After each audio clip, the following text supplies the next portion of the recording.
నమస్తే, welcome to తొలి Kranti news. సమగ్ర శిక్ష రాష్ట్ర కమిటీ పిలుపులో భాగంగా భద్రాద్రి కొత్తగూడెం జిల్లా కలెక్టర్ కార్యాలయం పక్కన ధర్నా చౌక్ నందు భద్రాద్రి కొత్తగూడెం జిల్లా సమగ్ర శిక్ష కుటుంబ సభ్యులందరూ 2 రోజుల పాటు నిరసన దీక్ష కార్యక్రమాలు చేపట్టారు. కలెక్టర్ కార్యాలయం ముందు నిరసన వ్యక్తం చేశారు.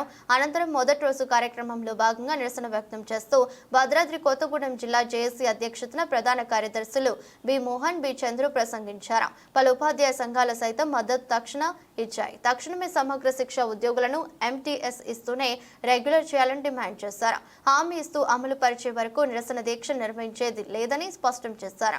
ఈ కార్యక్రమంలో సమగ్ర శిక్ష ఉద్యోగులు పెద్ద సంఖ్యలో పాల్గొన్నారు.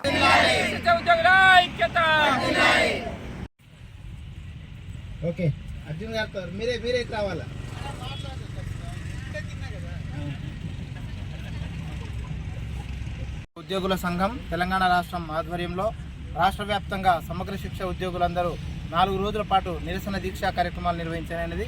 అందులో భాగంగా ఈరోజు భద్రాద్రి కొత్తగూడెం జిల్లా కలెక్టరేట్ ఎదురుగా గౌరవ ముఖ్యమంత్రి యనుమల రేవంత్ రెడ్డి గారు ప్రతిపక్ష పార్టీలో ఉన్నప్పుడు ఏదైతే సమగ్ర శిక్ష ఉద్యోగులందరినీ మీ సమస్య పరిష్కారం చేస్తామని చెప్పి హామీ ఇచ్చారో వారు ఆ మాట నిలబెట్టుకోవాలని చెప్పి ఈరోజు భద్రాద్రి కొత్తగూడెం జిల్లా సమగ్ర శిక్ష ఉద్యోగుల సంఘం ఆధ్వర్యంలో కలెక్టరేట్ ఎదురుగా నిరసన దీక్ష చేపట్టడం అనేది.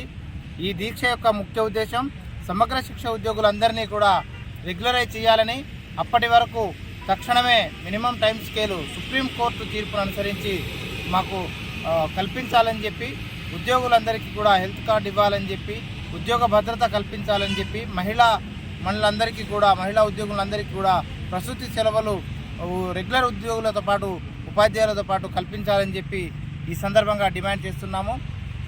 గౌరవ ముఖ్యమంత్రి గారిని పలు దఫాలుగా మేము కలిసినప్పటికీ వారు ఎటువంటి స్పందన ఇవ్వకపోవడంతో ఈ కార్యక్రమాలు మేము నిర్వహిస్తున్నాము.